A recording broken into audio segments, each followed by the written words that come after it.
Ramadaanni dhufe ana jira guyyaa kudha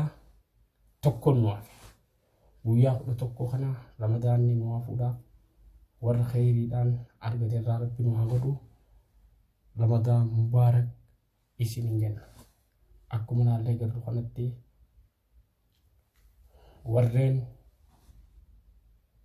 warreen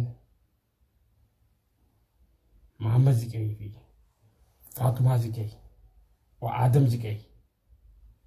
Baar Zikay tiin daddeeman akka gonkumaa naannoo imaaratal